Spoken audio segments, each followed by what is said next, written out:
It's radio theater for your soul. It's radio theater for your soul. Where storytellers gather around the mic. Come on, let's go.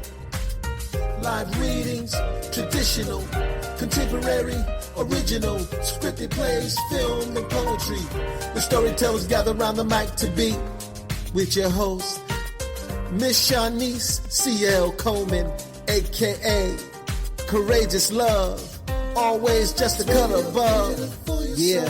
Radio theater for your soul. It's radio theater for your soul. Yeah. Where storytellers gather around the night. Storytellers. Where storytellers gather around the night. Where storytellers gather around the night. Tell your stories. Where storytellers gather around the night.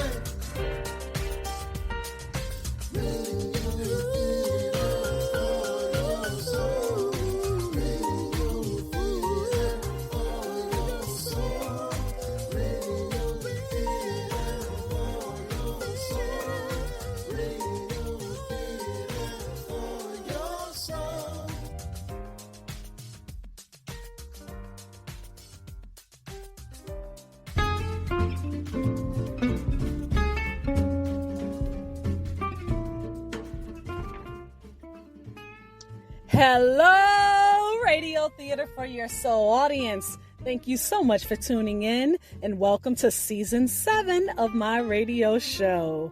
My name is Shanice C.L. Coleman, also known as Courageous Love, and I am your host who will be gathering with the storytellers around the mic weekly. Storytelling is a gift. It is meant to be shared, and our mission is to continue to provide a global stage for storytellers of all genres of storytelling. Even from the subways of New York City, you're listening to Radio Theater for Your Soul. So, does anyone want to know what Radio Theater for Your Soul is really all about? Yeah, tell us, what is Radio Theater Soul? You want to know what it's about? Oh, yes, tell me. I'll tell you.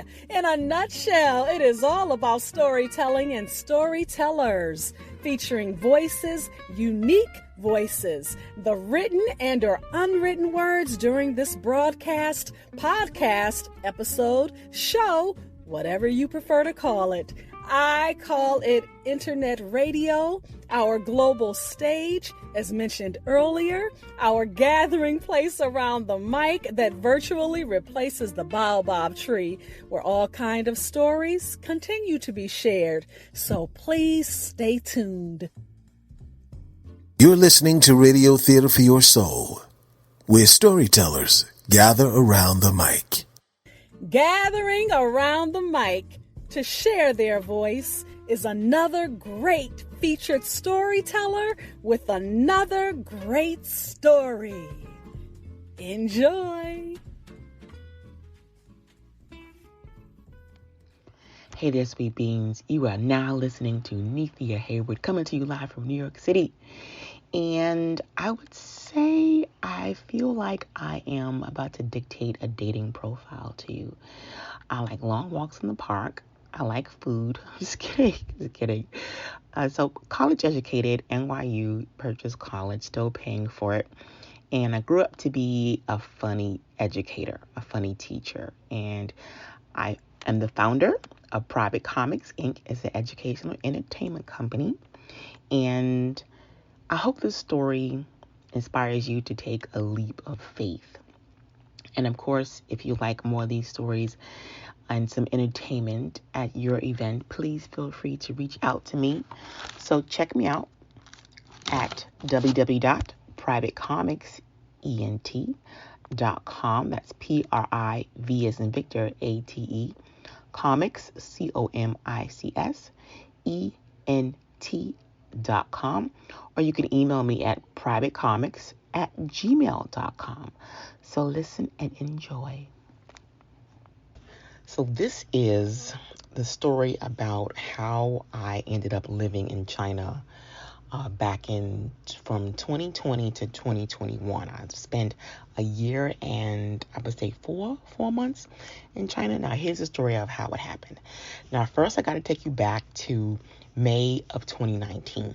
So I was doing some adulting and thought about, okay, what am I going to do with my life and all this other almost middle-age stuff. So I decided to be a little bit more proactive about my speaking career. I thought, I want to be not so much a famous comedian. I had attended Toastmasters to refine my speaking ability because it's a little different from actual stand-up comedy. And I figured, let's be a public speaker. I can still teach and travel around and blah, blah, blah, blah.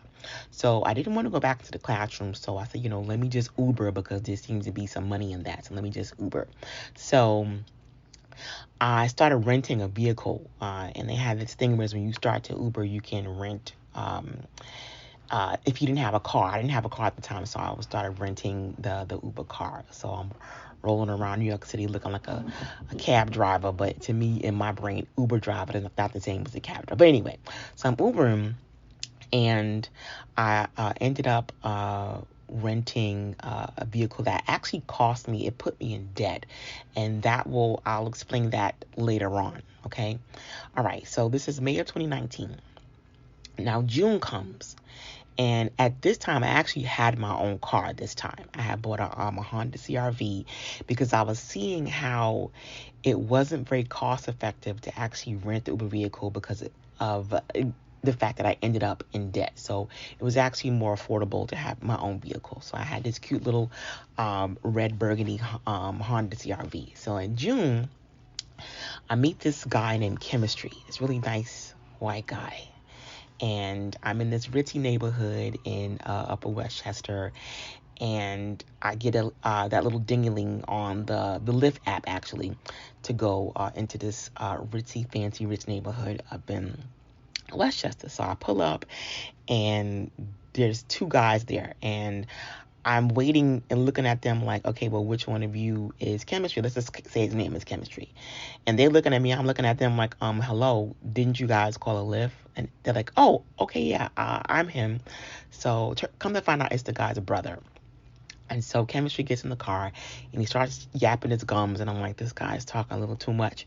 And he kept saying, I'm so happy it's you who picked me up because there was some other guy in the app. And I guess, you were closer. So it switched to you. I'm so happy it's you and not that guy. And I was like, yeah, yada, yada, whatever. So we're talking and I'm looking in the rearview mirror and he's leaning back with his hands behind his head, like real relaxed. And I was like, dude, this is not a therapy session. What the heck? So he's telling me, he got to change his life, and he's visiting his brother, and he's in town for a college reunion, blah, blah, blah. So I'm like, yeah, okay. And he says to me, how about you turn off the app so I can take you to lunch? And I was like, I don't know you. And I watch too many scary movies because I'm like, this is how the black lady ends up turning up missing because she went to lunch with this strange white guy. Oh, no, absolutely not. So another reason why I told him no is because back in May, I decided to be proactive about my career. And so I started to go see I went to a therapist because I thought I just wanted to be clear and determined about what I wanted to do. And sometimes I can get on my own nerves about being very indecisive and easily distracted. I just didn't want to do this time. And every time I do any kind of business venture, I would always consult one of my older mentors that I know who are in business before I embark on a project. But this time I said, let me get my mind right because I was getting upset with myself about being so indecisive. So anyway, I was like, no, I have something to do. I don't think that'd be a good idea. And I was nervous because I just met this guy like 22 minutes ago. Okay, so I finally get to his destination. I took him to the train station, and he goes to get out my car, and he walks around to the driver's side and pulls on my door. And I put the window down. I was like, can I help you? Why are you pulling at my door? I said, okay, this is where it gets crazy. So he says, please get out the car. I want to give you a hug. I was like, oh my God. So I made sure there were people around. So I was like, I don't want to turn up missing. This is feeling like a movie. This is how the movie starts. Okay. So I was like, well, is this common for this area? It's like for a white guy to be hugging on black women at the train station? All right. So anyway, so I go pull off and I said, we exchanged numbers. He said, I still want to take you to lunch. And I was like, I still don't want to go because I still don't know you. So I said, how about this? I said, how about you call me? Let's talk first because this feels really strange. Excitingly strange, but still strange. Okay, so I pull off and I go about my business and oh my gosh, this is crazy. So anyway, I end up speaking to him later and we end up meeting up like maybe a week later. Okay, let's just say we hit it off. And I was saying some prayers because I was like, Lord, I never done this before. I done met this man 2 weeks ago. This is just odd. And it was going really well. So I was like, okay, please don't let this guy be a nut job. All right, so he said he was going out of town. He didn't live here. He lived in Hawaii. And so he was only here to see family and friends, and he was going to be out. And he wanted to just see me before he left. All right, so we hang out. And it was actually later at night, the kind of nights where, any later, it's like booty call hours. But I didn't really think that at the time. He told me that later on, but I was like, no, I wasn't really, that's not what I was thinking. But I had things to do earlier that day. So I said, okay, well, I'm done. We can hang out, do whatever. So he pretty much rolled out the red carpet and took me to like 3 different places and told me that he wanted me to go change my shoes because I look kind of uncomfortable in my heels. I was like, "What? Come on, that's my sexy walk." He's like, "No, don't. You look uncomfortable." So we went back to his hotel room, started changing to my flip flops, and I went to another place to get drinks and very nice place. Blah blah blah blah blah. All right, so we hit it off, and I had to say a prayer because I was like, feeling really enamored. Like he was just like was very hospitable, and I was like, Lord, a few little drinks, and I was like, Lord, please help me keep the clothes on. Let's just say our prayer didn't work, but anyway, that's neither here nor there. All right, so he goes away, and we talk every now and then, and blah blah blah. So here we have July and August, and I go away to July. Okay, July. We end up seeing each other again in July, and he says, well, nope, I'm sorry, that was August. I'm sorry. So July and August, I go to a family reunion and stuff. And when I got back from all the family activities, he was like, well, Nethia, I have a place to go in San Francisco. It's a business trip. Some partner he wanted to work with, his daughter was having a bat mitzvah. And he was like, well, can you come with me? And so I was like, all right, cool. All right, no problem. So he flies me out to San Francisco. Again, rolls out the red carpet. Is very hospitable, like totally awesome. We had a great time, and it was his birthday, and we went to meet his potential business partner. Blah blah blah. Okay, so I started to notice a little bit of a red flag there, but I did not realize it was a red flag at the time. So we're at the bat mitzvah thing at the synagogue, and he started to cry. I was like, what is wrong with this dude? Now, mind you, I know him a little bit, but not like that much where like I understand where this crying has come from. I found out later on where it's come from, but I just thought it was weird. But I was like, well, we probably won't be seeing him again after this trip, so don't even worry about it. All right. So great time in San Francisco. Now it's August and September. And in September, I ended up having to go to housing court. Okay. Remember that I told you earlier in the story that renting that Uber put me in debt? Well, that amount of debt was the same amount of money I was behind in my maintenance for my co-op. And so I'm going to court and I'm like, okay, this is uncomfortable and I'm being not a very responsible business owner and this is crazy. So I go to court one day and I forgot the docket number. And the judge tells me, not the judge, the person who checks you in says, go to that computer in the corner, put in your information and get your docket number. So I go over to the corner, tap in some keys, and it pops up the amount of times I was in court. One was for like a credit card I had when I was in college, and the company was, trying to get their money. But the other times, it was at least about 6 other times. 6 other times I was in housing court for the same thing. So I'm sitting there looking at the screen and I started to feel really nauseous. My underarms were sweating. I felt like I really wanted to faint because it just slapped me and I was like, wait a minute. Is this a pattern I have? I really need to learn some financial, not per se the literacy, but like better financial habits, because I will admit I'm not the best at managing my millions. And I'm millions meaning like I'm a millionaire in my heart, but in my account, the way it's set up, it doesn't reflect that. So I just said, okay, you know what, Lord, I have to make a change. Like right now, right this minute, be the responsible, like, business person, and just get your crap together, Miss Heyward. Stop playing around. So this made me sick, like to my spirit sick. So the judge said, I told the judge, I was like, you know what, I'm just gonna sell the apartment. I'm gonna go, and from the proceeds, the equity in the apartment, I'll be able to pay whatever I was supposed to, that $9,000 I was behind. So I was like, the hustling, the hustling isn't hustling for me, and I need to do something about this. So let me just sell the apartment back and do what I really wanted to do, which was move to California. Okay, I'm going to Cali, and I'm going to grow my business. So my initial business is an educational entertainment company.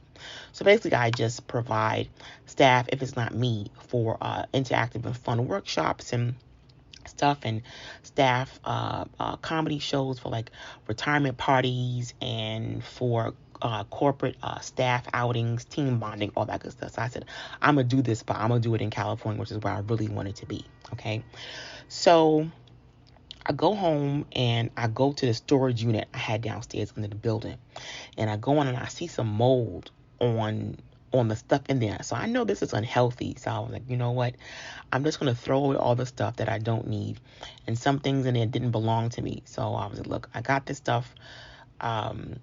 Just make a decision. Just throw it all out. So I messaged a teacher friend, because I had some of her stuff in there. I said, look, child, you want this stuff? I got to chuck it because I'm making a move. I'm moving. So I went to the management office. Look, what's the process to move out? So I got that ball rolling. So when I saw that mold, I was like, okay, get rid of it. But I had to call my mom and tell her, look, Mom, stop paying the bill. And I really wasn't happy with the fact that my mom was paying this bill. So I said, look, Mom, stop paying the bill, because I'm just going to move the stuff out. And furthermore, I'm just going to move, period. I'm just going to sell the apartment and blah, blah, blah. I'm just going to move. Oh, boy, what did I tell her that for? All right. So I was on this path. I was California bound. I was hell-bent in terms of making it to California. And I had a little bit of a speed bump here. I had told my mom, and I get a phone call from my aunt and my godmother about, like, not very supportive from the godmother. It's like, well, what are you doing? Why are you leaving? And you leaving your problems, and you're still going to have the same problem when you move. And I was like, first of all, godmother, what are you talking about? Like, that's not what's happening here. And so it wasn't a very positive conversation. So that pushed me some more to do what I wanted to do. All right. So fast forward to now we're in September. And I said, I need to get out of this comfort zone. And my mom had an idea to have my cousin move into my apartment so I can keep the apartment. And I really didn't want to keep the apartment. I wanted to be totally free and not tied to this apartment, because I was serious. I didn't want the apartment to be a safety net, to think that, if things don't go well in California, I'll just move back. And I didn't want that, because I knew comfort zone is not where I needed to be. Okay, so I gave in and set it up where cousin moved into my apartment. Okay, fine, but I was still determined to go. So I moved my stuff into my dad's apartment, because my dad, for some reason, he never slept in his bedroom. So it was just empty space. So I put all my apartment stuff in storage, and a few things, because I don't want to put my sewing machines and my crafting stuff in storage. So I put it in my dad's house, in my dad's apartment, and I went to go stay with a friend in Westchester. Again, Mom was like, don't do that.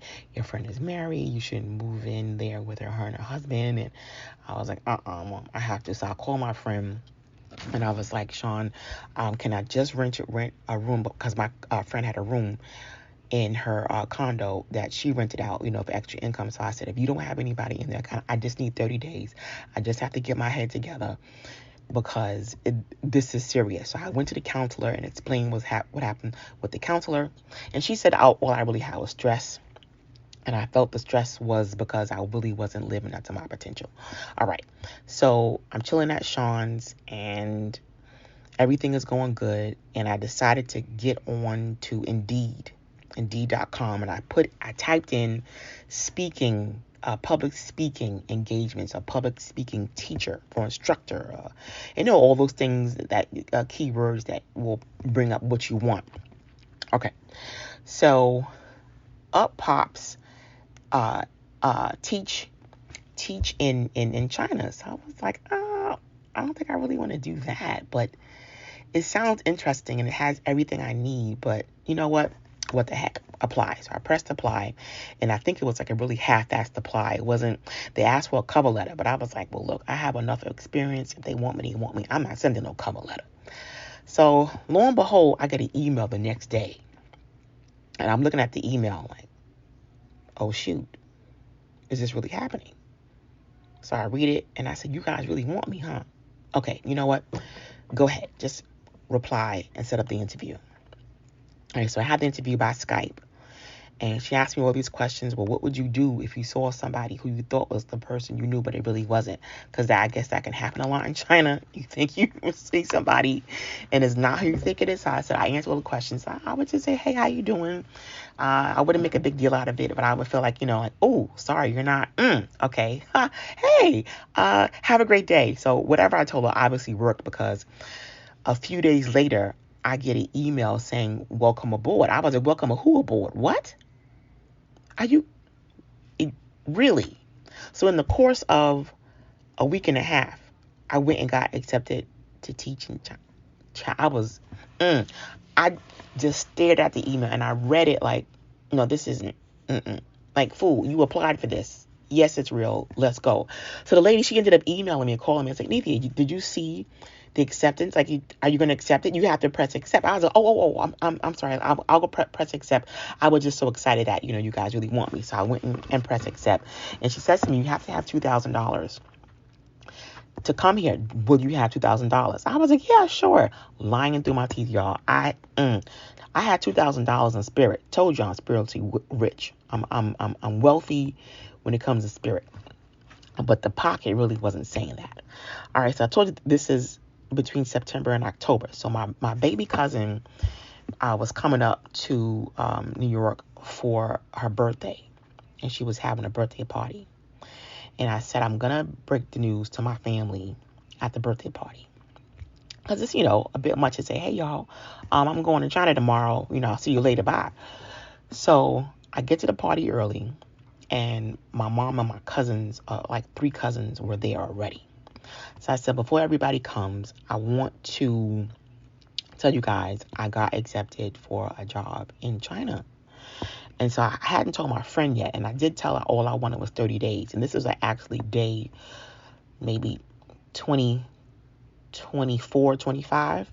So I hadn't told her yet. So anyway, so I said, guys, I applied for a job in China. And they said, well, when was this? I was like, well, it was just a few weeks ago. And they do want me to come. And I initially told the girl I needed at least about another month to get myself together to go to China.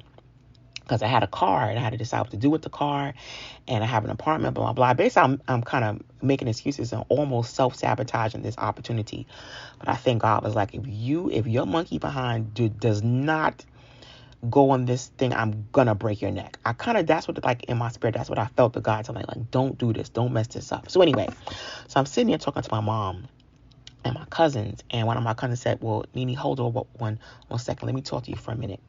So she pulls me to the side. She gives me this envelope. So I'm looking at it. I was like, what's this? Oh, is this for the baby? You want me to put this, car? She says, no, silly. It's for you. So open up the envelope, and it's $1,500.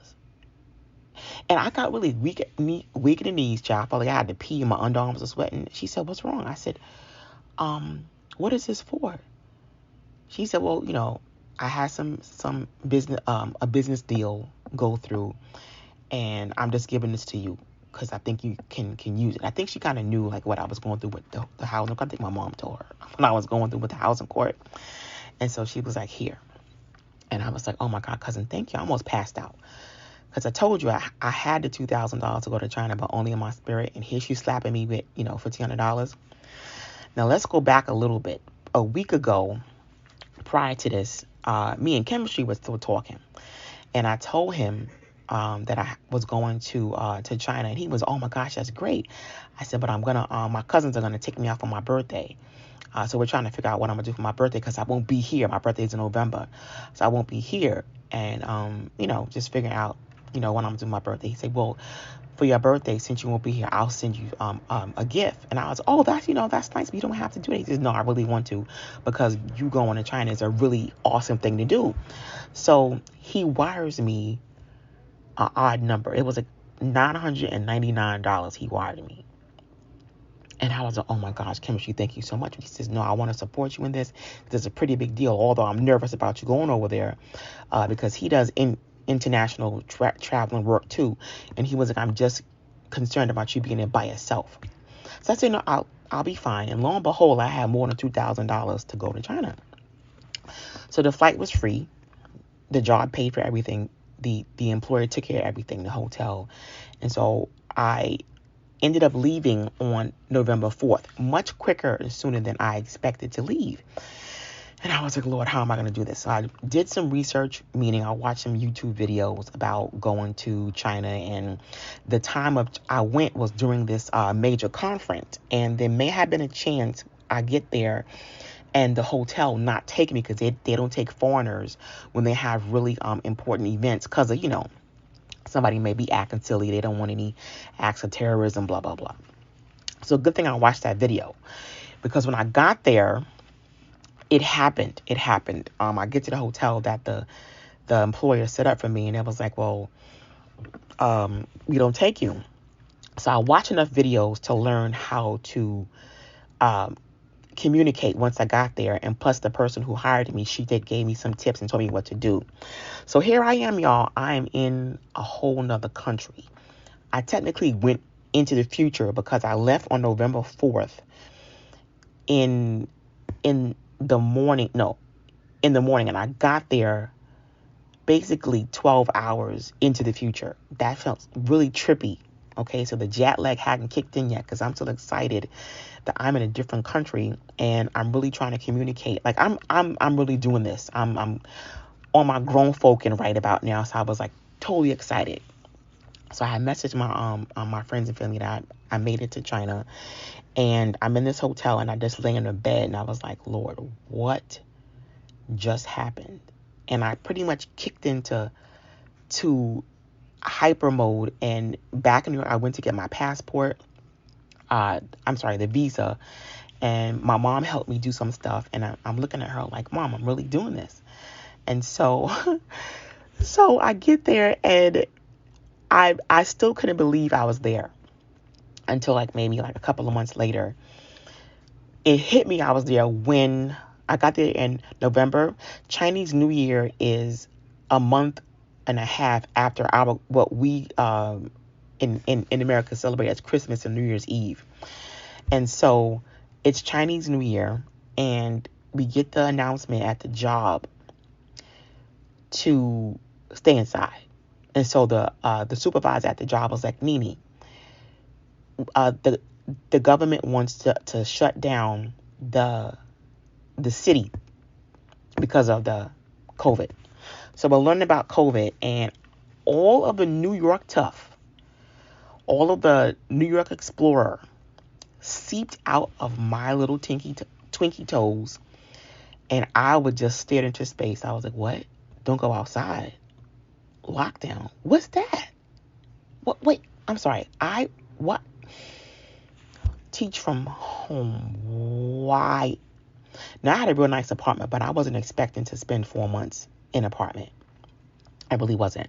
I felt like super alone. I was scared, but never in any danger. I wasn't in any danger at all. And I'm actually missing a part of the story because I had gotten I got stuck in Hong Kong, Macau, but that's a whole nother story. I had messed up my passport and had to get it fixed. Man, y'all, I really got to tell you that because this will make it a story maybe an hour long. But anyway, I had just experienced something in Macau and Hong Kong. So to be in a pandemic and not be able to leave the country, just total shocker, y'all. I'm Let's just say I had like some weak bowels and shaky knees, y'all. Cause nervous, I don't speak the language, but my coworkers were really, really supportive of me, and they pretty much carried my big brown behind the whole time. I mean, they really held my hand. I'm talking about even held my hand when I had to go to the dentist to get my tooth replaced. My friend Daisy, oh my gosh. Lord have mercy. I don't know what I would have done without my Chinese coworkers and my Chinese friends. They really helped me out to the point where I feel like crying a little bit because it was such a blessed experience. I never had any problems. A few moments of adversity, but it really was nothing major. My neighbors looked out for me. I had a little dog named Deanie. She ate up my shoe. Oh my gosh. I got through the pandemic, and my aunt was trying to get me to come back home. Nah, y'all, I grew up so much in that time. So I'll tell you another actual in China story, but fast forward to me having to come back.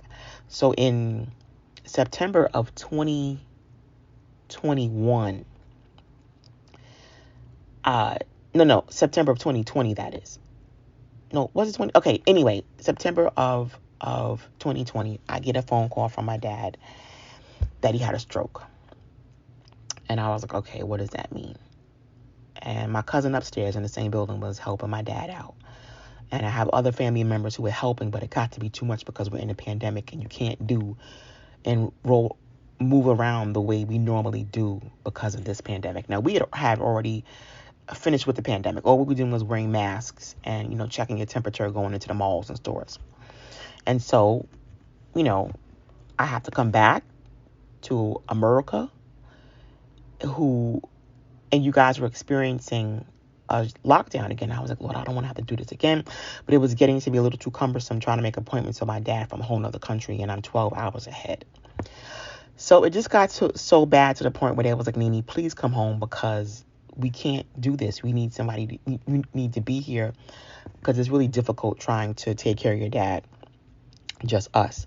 So y'all, I had to break my contract, and the boss of the company sat me down and he was like, Nethia, this is odd times. We can't penalize you for breaking a contract because this is important. And another coworker had actually lost her dad, but she wasn't even able to go home to bury him. He's like, Nethia, your job is safe here with us. Just let us know when you want to come back. You're welcome to come back anytime because the parents and the students, they love you. So apparently he had gotten a report about my job performance and realized, Nethia, we want you to stay, but we know you have to go. So with tears in my eyes, I left because I wasn't ready. Spirit-wise, emotionally-wise, I wasn't ready because it felt like I was finding myself. I was able to do some comedy shows over there, and I was learning the language. I can count to 10, but that's about it. And I can say a few things, y'all, but it was really like spirit-wise. So technically, I left on February 13th of 2021 in the morning, no, at night. And I arrived in America and redid February 13th. So I kind of sort of did the same day twice and totally went back in time and in a pandemic. And to be honest, y'all, I still feel like I'm adjusting and it's a year later. Who does that all the time? I'm not an international traveler, so, that wasn't common for me. So the time change and the fact that we're in this crazy pandemic thingy had a physical toll on my body as well as a mental toll. And now I'm happening to be a caregiver, and I just went from being carefree to taking care of a parent. And it's been really stressful and exciting all at the same time. And I still have some insecurities about being an entrepreneur. A lot of times I feel I'm not doing it right.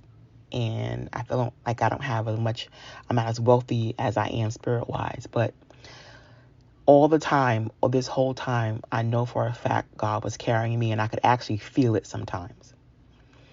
And I have to fix my mind to consistently be faithful not in other people, but honestly be really faithful.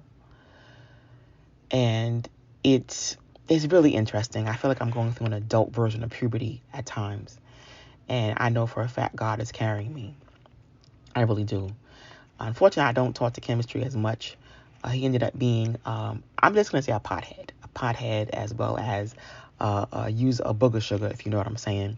And I knew that, that really wasn't going to work. And I didn't really make it into what it's not nice, but the mixed signal thing, I can see clearly through that. Thanks for a good time. Thanks for paying for my tooth to get fixed while I was in China.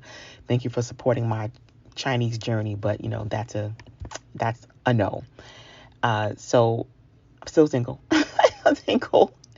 You can catch my little dating after 38 on TikTok, and where I do tell a little bit of stories about my Chinese life, and I don't regret it. And I would do it all over again, and I probably wouldn't change a thing. And going through a pandemic is strange as hell. But you know what, y'all? It is totally worth it. And I do hope to go back in the future, but the way it happened had to happen that way, very sudden, because I might have missed out on it. And I really didn't want God to bring my neck, or else I wouldn't be here telling you this story. I hope you enjoyed it.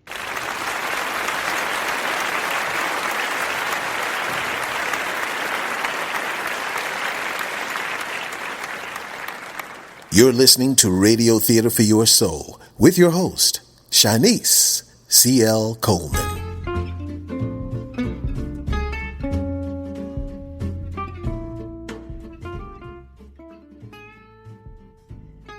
Thank you to featured storyteller Ms. Nethia Heyward. She is an artist, an educator, an entrepreneur. Her company, Private Comics, Inc., provides both education and entertainment, which equals what?